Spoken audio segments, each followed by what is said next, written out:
అందరికీ నమస్కారం. నేను ఈ వీడియో రేపు చేయాల్సింది, కానీ ఈ టైంలో ఎందుకు చేస్తున్నానంటే చాలామంది గొప్ప గొప్ప మేధావులు ఉన్నారు, అంటే గొప్ప గొప్ప వ్యక్తులు ఉన్నారు. వాళ్ళ గురించి నేను మాట్లాడాలి అనుకుంటున్నాను.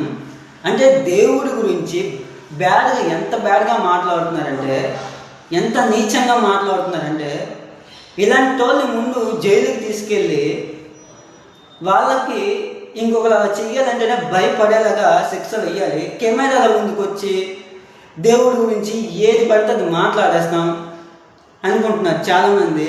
అంటే ఓకే, మీకు వాళ్ళ దేవుడు మీకు ఇష్టం లేకపోయినా మీ దేవుడు మీకు ఇష్టం కాబట్టి మీ దేవుడి గురించి మీరు గొప్పగా మాట్లాడుకోండి.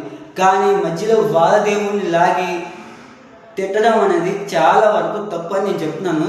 ఆ కామెంట్స్ కూడా, ఆ వీడియోకి వచ్చే కామెంట్స్ కూడా చాలా దరిద్రంగా, ఆ దేవుడి గురించి చాలా బ్యాడ్గా, అసలు దేవుడి గురించి మాట్లాడే అర్హత లేని వాళ్ళు కూడా దేవుడి గురించి బ్యాడ్గా మాట్లాడేస్తున్నారు. ఇలాంటి వాళ్ళకి ఎలాంటి శిక్ష అయితే కరెక్టో మీరే చెప్పండి. అంటే మనం అర్థమైన విషయాలు పట్టించుకుంటున్నాం, ఇలాంటి విషయాలపై మనం పట్టించుకోవట్లేదు. ఇంకొక అమ్మ వచ్చి వాళ్ళు నిజంగా క్రిస్టియనో, హిందువో, లేకపోతే ఇంకేదో ముస్లిమో మనకు తెలియదు, వాళ్ళు వచ్చి యేసు ప్రభు గ్యాస్ అయిపోయింది కదా, యేసు ప్రభు తెస్తాడు. ఇంకోలేమో హిందూ వాళ్ళ గురించి బ్యాడ్గా, హిందూ నమ్మే వాళ్ళ గురించి బ్యాడ్గా మాట్లాడుతున్నారు. ఇంకోటి ముస్లిం నమ్మే వాళ్ళ గురించి కూడా బ్యాడ్గా మాట్లాడుతున్నారు. అంటే ఇక్కడ మనందరం ఎలా ఉండాలి? మనందరం కలిసి ఉంటేనే కదా. అంటే హిందూ, ముస్లిం, క్రిస్టియన్ మనందరం ఒకటి. కానీ దేవుడి గురించి చాలా నీచంగా, చాలా బ్యాడ్గా మాట్లాడుతున్నారు చాలామంది. అంటే ముందు ఇలా దేవుడు గ్యాస్ అయిపోయిందని దేవుడు పైనుంచి అంటే చెప్పిన వెంటనే అంటే గ్యాస్ వచ్చేసిందట, అంటే వచ్చిందంట. ఇది ఎక్కడ విచిత్రమో నాకు అర్థం కావట్లేదు. చాలామంది ఇంకా తెలుసుకోవాల్సిన వాళ్ళు ఉన్నారు. అంటే కెమెరాల ముందుకు వచ్చి ఏది పడితే అది మాట్లాడేస్తాం, మనకేమీ అవ్వదు అనుకుంటున్నారు చాలామంది. అలాంటి వాళ్ళపై పోలీసులు ప్రతి ఒక్కరు రియాక్ట్ అవుతే బాగుంటుంది. ఒక పక్క శివలింగం మీద కాల్ వేసిన వాళ్ళని వదిలేస్తున్నాం మనం, అమ్మవారి విగ్రహాన్ని అసహ్యంగా తాగుతున్నారు, వాళ్ళు వదిలేస్తున్నాం. ఆంజనేయ స్వామిని కొడుతున్నారు, అది వదిలేస్తున్నాం. యేసు ప్రభు ఫోటోలు, దేవుడి ఫోటోలు చింపేస్తున్నారు, యేసు ప్రభు సిలువలను తంతున్నారు, దేవుడి ఫోటోలు తంతున్నారు, గుళ్ళని కూల్చేస్తున్నారు. వీటిపైన మనం అస్సలు పట్టించుకోం. ఎంతసేపు మీది ఈ కులం, మీది ఈ మతం, మీరు హిందూ, మీరు ముస్లిం, మీరు క్రిస్టియన్ అన్నిటి కోసం మాత్రమే కొట్టుకుంటున్నారు. ఇది ఎంతవరకు కరెక్ట్ నాకు అర్థం కావట్లేదు. కానీ నేనెందుకు రియాక్ట్ అవుతున్నానంటే, నా వల్ల ఒక్కరు మారినా కూడా నాకు చాలా సంతోషంగా ఉంటుంది. అంటే నేను ఎప్పుడు పోతానో ఎప్పుడు ఉంటానో నాకు కూడా తెలియదు. అంటే మనందరం ఎప్పుడు పోతామో ఎప్పుడు ఉంటామో తెలియదు. మనం ఇంట్లో ఉన్న, బయటికి మనం నడుచుకుంటూ వెళ్ళినా ఏం జరుగుతుందో మనకు తెలియదు.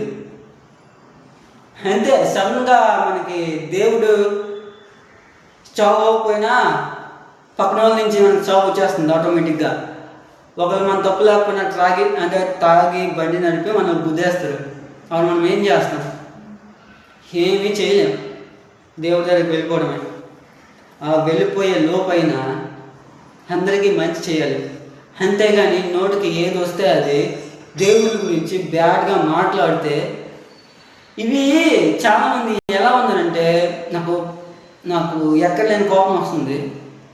అంటే దీనివల్ల నాకేం రాదు, దీనివల్ల ఇంకా నేను అందరి దగ్గర బ్యాడ్ అయిపోతానేమో నాకు తెలియదు. కానీ దేవుడి గురించి బ్యాడ్గా మాట్లాడిన వాళ్ళని మాత్రం వదిలేస్తే ఇది రోజు రోజుకి ఇంకా ఎక్కువ పెరిగిపోద్ది. తర్వాత ఇంకా చావుల వరకు వెళ్తున్నాయి. మీరు హిందూ కదా, మీరు ముస్లిం కదా, మీరు క్రిస్టియన్ కదా అని కొట్టుకుంటున్నారు చాలామంది.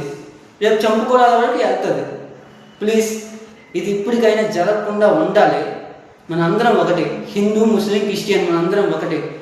ఎవరో కొందరు చేసిన తప్పుకి మీరు వెళ్ళి వాళ్ళు శిక్ష చేయండి. వీలైతే గుడుల దగ్గర చేసే దరిద్ర పనుల్ని, గుడుల దగ్గర అసహ్యంగా చేస్తున్నారు, అమ్మవారి విగ్రహాన్ని అసహ్యంగా తాకుతున్నారు, ఇలాంటి నా కొడుకులకి శిక్ష వేయండి. సిలువలను తంతున్నారు, ఇలాంటి వాళ్ళు కూడా శిక్ష వేయండి. సిలువల్ని తంతు దేవుడి ఫోటోలు చింపేస్తూ ఇలాంటి వాళ్ళకి సరైన శిక్ష పడితేనే కరెక్ట్గా ఉంటుంది. బ్యాడ్గా దేవుడి గురించి మాట్లాడిన వాళ్ళు కూడా కరెక్ట్ శిక్ష పడాలి. ఇంకా నాకు ఎక్కువ మాట్లాడే ఓపిక లేదు, కాకపోతే మాట్లాడుతున్నాను, ప్లీజ్ అర్థం చేసుకొని. రేపు ఇంకొక వీడియోతో మీ ముందుకు వస్తాను. ఖచ్చితంగా నా వల్ల ఒక్కరు మారినా సరే నాకు చాలా సంతోషంగా ఉంటుంది. నా మటుకు నేను వీడియోలు చేసుకోగలను, కానీ ప్రతి ఒక్కటి మనం మాట్లాడాలి. ప్లీజ్ ఎక్కడైనా మీరు అర్థం చేసుకుంటారని మనస్ఫూర్తిగా చెప్తున్నాను. అంటే మనందరం ఒకటి, మనందరం కలిసి ఉంటేనే బాగుంటుంది. హిందూ, ముస్లిం, క్రిస్టియన్ మనందరం ఒకటి. అంతేగాని ఎవరో చేసిన తప్పుకి అందరూ ఒకేలాగా ఉంటారని మీరు అనుకోకండి. ప్లీజ్ ఎక్కడైనా మారండి. ప్లీజ్ ఎప్పుడు ఉంటామో ఎప్పుడు పోతామో మనకు కూడా తెలియదు కాబట్టి ఉన్నంత వరకు మనం సంతోషంగా ఉందాం. వీలైనంత వరకు అందరినీ సరదాగా ఉంచుదాం. కామెడీగా జోకులు వేసుకోవచ్చు, కానీ దేవుళ్ళ మీద జోకులు వేస్తే ఏం చేయాలి? దేవుళ్ళ మీద జోకులు, సెటైర్లు. ఆంజనేయ స్వామిని ఎంత నీచంగా అక్కడ పెట్టగలిగారు అంటే అది నేను చెప్పుకోవడానికి నాకు చాలా బాధ అనిపిస్తుంది. యేసు ప్రభు సిలువని తండం, యేసు ప్రభు ఫోటోలు ఇచ్చి అలా చేయడం నాకు ఇప్పటికీ అర్థం కావట్లేదు. ఇలాంటి వాళ్ళు రోడ్ల మీద తీసుకొచ్చి సరైన శిక్ష పడితే కానీ ఇలాంటి వాళ్ళు మారరు. ఇప్పటికైనా మారాలని మనస్ఫూర్తిగా కోరుకుంటున్నాను. ఆ దేవుడు అంటే ఇప్పుడు ఆ కామెంట్స్ కూడా చాలా బ్యాడ్గా వస్తున్నాయండి. ఆ కామెంట్స్లో కూడా అంటే ఎలా వస్తున్నాయండి కామెంట్స్, అది నా నోటితో కూడా నేను చెప్పలేను, అంత బ్యాడ్గా వస్తున్నాయి. అంటే యేసు ప్రభుని అంటే ఇప్పుడు యేసు ప్రభుని నమ్మినాను అనుకో, దాని కింద గొర్రెలు లేకపోతే ఇంకా పెద్ద పెద్ద బూతులు వస్తున్నాయి. హిందూని నమ్మిన వాళ్ళకి అలా కామెంట్స్ వస్తున్నాయి. అసలు నాకైతే అర్థం కావట్లేదు. ఓపిక రోజు రోజుకి చచ్చిపోతుంది.